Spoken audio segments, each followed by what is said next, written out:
Well, it was probably during 1971 that I bumped into a competitive salesman at South Newcastle Leagues Club, and he told me that the Sharp agency was becoming available, and he asked me would I be interested in joining forces with him and starting a business selling Sharp calculators. And basically that's all we sold for the first 4 or 5 years were calculators. And some people might think that how could you make money selling calculators? Well, calculators in those days ranged in price from around about $2,000 to $5,000 each. Calculators being transportable, we went to the customer. But with photocopiers, they were much larger, they were very, very heavy in their early days, and people wanted to see them, and it was very, very difficult. So we needed a showroom, and we moved opposite Adamstown Post Office, one which was used for calculators, and the other showroom was for photocopiers, and not long after that to become for electronic cash registers as well. When we first started to sell electronic cash registers, we realised that we could extract that data and collate it and use it in real time to create sales reports. Not many people realise, but John Duncan was also trained as a computer programmer back in the days when computers used punch cards, so quite a while ago. So collating and getting data for use in other things was nothing new. For us, that was a big advantage, and for customers it was a huge benefit. In the early to mid 80s, facsimile became an offering for all businesses. Being able to send a document via a phone line was quite a wonderful leap in technology. And when you sold somebody a facsimile, they generally obviously had their customers and their suppliers had to have a facsimile in order for them to communicate with one another. So they would generally say, I'll fax it to you, to their customer. The customer would say, I haven't got a fax. Well, you need one because I can't fax it to you. I've got to post it to you. If you haven't got a fax, oh, where'd you get yours from? Sharp Electronics.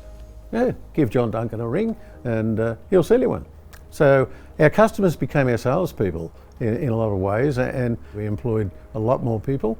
As an advent of that, different type of technicians were required, people who had telecommunication skills. I think one of the keys here and one of the strong points of the business is the long-term relationships we have with our clients, and that's built off the back of some great people that have been also with the business for a very long time. Now, those relationships, although we focus primarily on our customers and our clients, that also extends out to our suppliers, and that's something that John has ingrained with us from the very, the get-go or the start, was that if it's got to be a win-win situation for both parties, and that is our clients and also our suppliers. I started in 1990 as an electronics technician, and that was my first job, my first interview, my first resume, so a lot of firsts. Electronics was something that I loved doing, and a progressive company like Sharp Electronics at the time was a great position for me to be in, fresh out of school. I further went into software development. We were dealing with cash registers at the time, and really they were quite limited to what the customer can achieve. That's when we acquired a software company and decided to write software for ourselves. And that's where SENPOS was created, and that's where it was built and started from. And for that to happen in a local company in Newcastle, that was a real game changer. And of course, once SENPOS was developed, the company had to develop a whole new business unit, which took us to an entirely new level.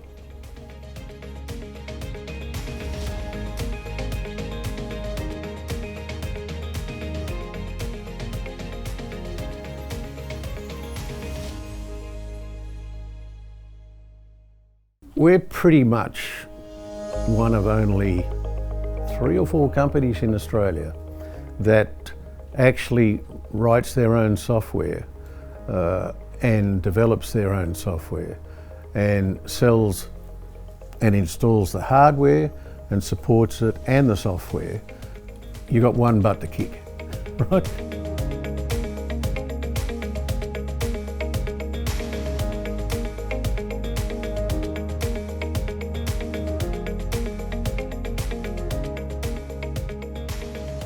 So SENPOS became the catalyst for the growth of the business. We learned a lot from our customers doing cash registers, being in the club and hotel industry, and they basically were the ones that drove the product. SENPOS allows the customer to run their point of sale, their stock control, their promos, their member engagement, right through to ordering on mobile devices. So really it's one tool that can allow them to drive their business and make their life easier from day to day. I joined Sharp back in 2009. My role at that time was marketing, where I guess at that point in time there was no marketing role. We sort of saw some growth coming from SENPOS and it needed someone to take it to the next level. I guess one of the points of difference for SENPOS in our marketplace is that we have our own development team, and that allows us to basically dig deeper into the customer's needs and bring out solutions with software. All our developers sit in-house, all support's in-house, the source code's ours, so we can control all that, and we can adapt very quickly to customers' needs and requirements. And great to know it's all written in Newcastle. At the time, SENPOS was growing and we started Office Trend. That was on the basis of the business having the machine business already, and John saw a need that obviously businesses were using photocopiers and obviously would need office products as well. So he purchased the business in Maitland and also one down here in Newcastle and brought those in under the Sharp group. We were successful in winning some larger business with the likes of Port Waratah Coal, the Greater Bank, Newcastle Permanent Building Society, winning those contracts, which gave us a good opportunity to show what we could offer in the office product space as well as the business machines. We pride ourselves on our service levels and quick turnaround times as our stock's held locally here at Broadmeadow. Amongst all the new parts of the business and all the growth that we experience and just the day-to-day operations, I mean, sometimes something comes along that really kicks you backwards, really stands up. For us, that was the Pasha-Bulka storm back in 2007. We were affected here big time, like a lot of other local businesses, and our warehouse and service division here was inundated with about waist-deep water. And we were actually blocked in here. We were flooded in for the night. During that time, we were trying to move stock out of the water and that, but we soon realised the amount of damage that was being caused there. It was going to take a mammoth effort to try and get the business back up and running. So that night we formulated a plan. We got in contact with all the staff the next morning and they were quite happy to all come in. It really was a testament to all the staff that we as a team could get in and get the business back up and running that weekend to be open for business on the Tuesday. This cliche is thrown around a lot, and especially in today's environment where it's all about the people, but John has really built a business around the people, and we are a people business, whether it's our staff, whether it's our customer or our suppliers. It's all about people and them being our asset and building relationships. So it's a real credit to John, and we've sort of developed it and continued that same way of thinking.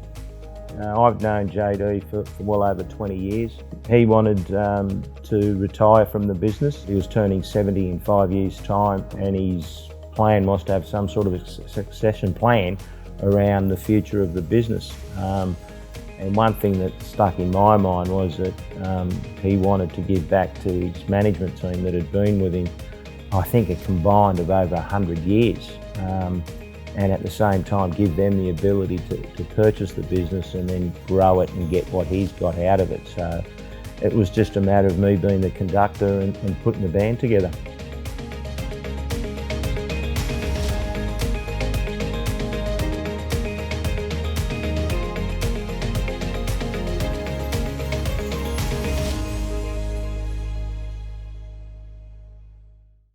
There was a lot of businesses and companies that had heard, and just like the whispers that can happen, and Newcastle's only a small town, the word was that JD was selling the business. So he certainly had a lot of offers, and he was certainly quite transparent in relation to what he wanted to do.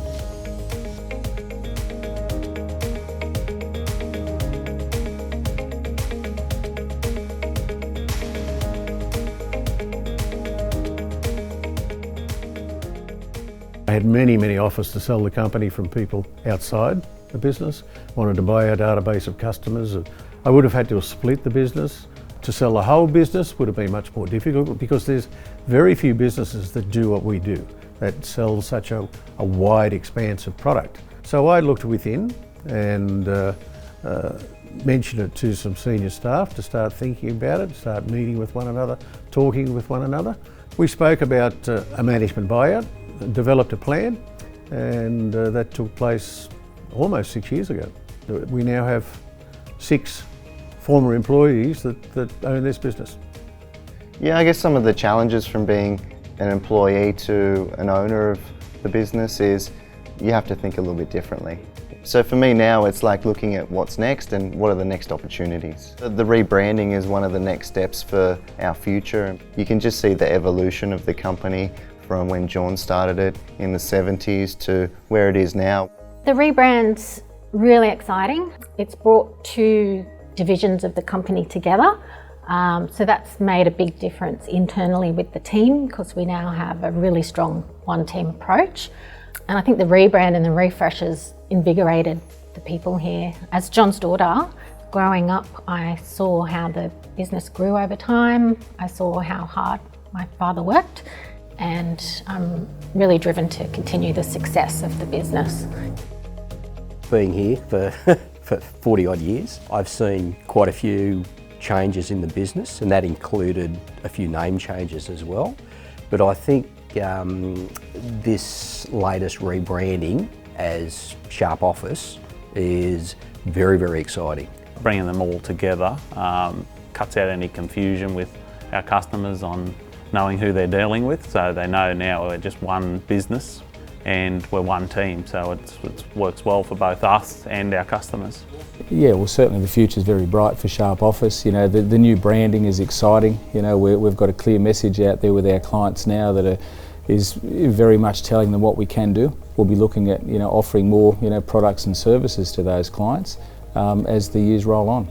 I think a lot of people know the work that we do is delivering sick and injured people throughout northern New South Wales to major trauma centres in a very short period of time. So we use a lot of the Sharp products to make sure that our teams, be it in the operational side, you know, have up-to-date information and critical information for them to be able to make decisions to go and do the job and bring those people back in. So relationships, good people, good culture.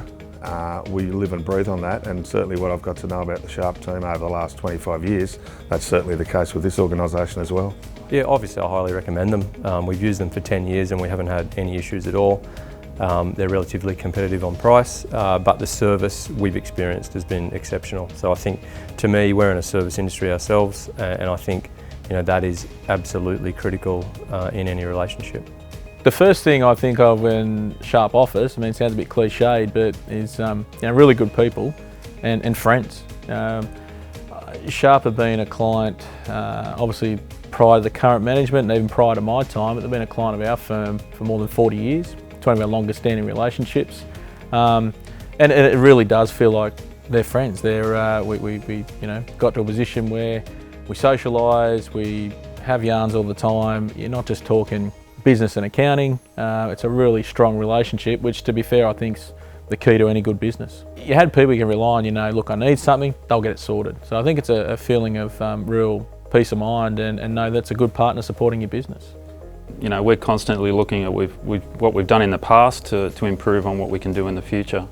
A lot of the things that we're looking to are investing in you know, our own resources to get better at what we do, but also engaging with customers on a regular basis to look at what their needs are in the future so that we can better develop the product for their ongoing support.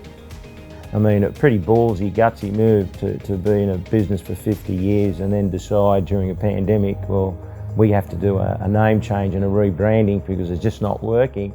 It was a big call, but I think it's been one of the best calls. It's all 6 of us in the management team. It feels right, it looks right, and it is right. So we're still sticking to the game plan that's been successful for us for the last 50, and that's customer service and listening to our customers and getting it right. I think we have to be a bit more proactive around telling our customers what's happening out there in the way things are getting done better, and customers, I think, come out of COVID wanting that too. Not just about the photocopier, but what else do you provide? And we have got a lot here that we can provide for businesses out there.